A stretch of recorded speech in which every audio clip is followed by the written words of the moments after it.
Eh bien les amis, une fois de plus, bienvenue sur votre chaîne préférée Daryl Observe. Avant de commencer la vidéo, n'oubliez pas de cliquer sur le petit bouton rouge situé en bas de votre petit écran pour vous abonner à la chaîne pour ne pas rater nos prochaines vidéos. Le règne Kaboré est bel et bien terminé. Le colonel Damiba vient d'intimer l'ordre aux ministres de l'ancien régime de libérer les résidences ministérielles qu'ils occupaient, ce dans un délai de 72 heures.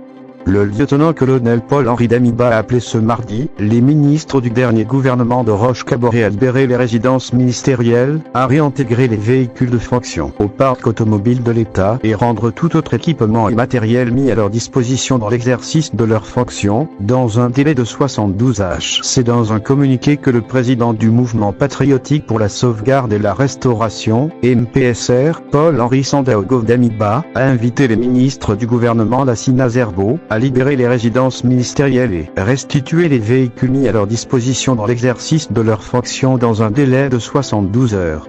Notons que cette décision n'est pas la première que la junte au pouvoir a prise contre les membres de l'ancien gouvernement. Fin janvier, Paul-Henri Sandaogo Damiba a rencontré les membres du dernier gouvernement du président renversé, Roch-Kaboré. La rencontre, qui a eu lieu à huis clos, a donné lieu à certaines décisions.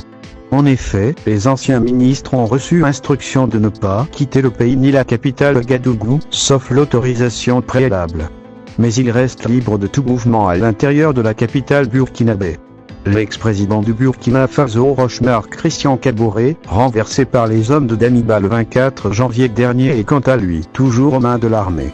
Selon les cadres de son parti, il va bien et son intégrité physique n'est pas menacée.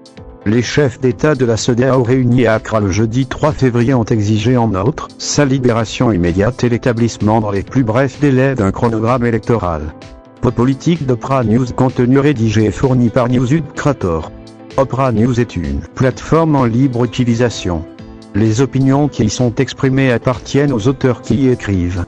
Elles ne reflètent ou n'expriment en rien celles d'Opra News. Les contenus, textes et images, sont fournis par les auteurs blogueurs et apparaissent telles quelles sur l'application, sans être édités par Opra News. Opra News ne conçoit pas et ne peut consentir que sa plateforme soit utilisée pour propager et encourager un discours de haine, de transgression des droits humains ou de tout autre discours de nature diffamatoire. Si un contenu présent sur l'application viole un des droits mentionnés plus haut ou viole les droits d'auteur, nous vous encourageons vivement à le notifier immédiatement à l'équipe d'Opra News à cette adresse email opranev-external@opra.com ou en utilisant la fonctionnalité prévue à cet effet dans l'application.